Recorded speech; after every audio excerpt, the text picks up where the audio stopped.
toute l'humanité devient pierre. Tragique, non? Pour un scientifique, c'est une expérience gigantesque. 10 milliards %.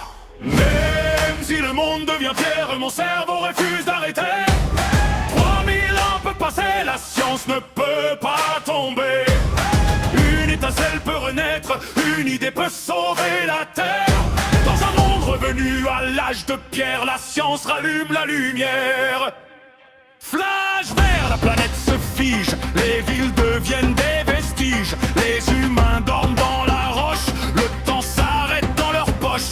Mais dans la pierre, un esprit pense, chaque seconde devient une science. Calculer, observer, comprendre, même figé, je peux attendre. 3700 ans passent, les forêts avalent les traces. Les routes disparaissent sous la mousse, les ruines deviennent des pousses. Mais un cerveau refuse l'oubli, la logique survit dans la nuit. Une fissure, réaction chimique, la science revient, logique. Même si le monde devient pierre, mon cerveau refuse d'arrêter.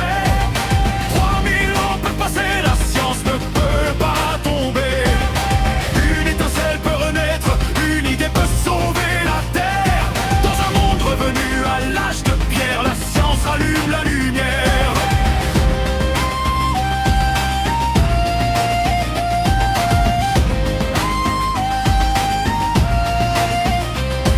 Respirer, analyser l'air, comprendre ce nouveau monde sauvage. Chaque plante devient un indice, chaque roche devient un exercice. Du feu au verre, du sable au cristal, la science trace le signal. Pas à pas l'homme va renaître avec la logique pour maître. Pas de miracle, pas de magie, seulement la chimie et la physique. Un cerveau peut tout reconstruire, même quand la terre veut détruire. Du feu à l'électricité, l'humanité va remonter. Dans ce monde couvert de pierre, la science ouvre la nouvelle ère. Même si le monde devient pierre, mon cerveau refuse d'arrêter. 3000 ans peuvent passer, la science ne peut pas tomber. Une étincelle peut renaître, une idée peut sauver la terre. Dans un monde revenu à l'âge de pierre, la science rallume la lumière.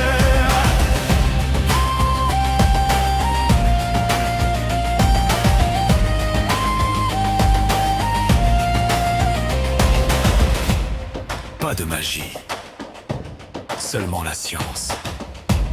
Et crois-moi, on va reconstruire la civilisation. 10 milliards %.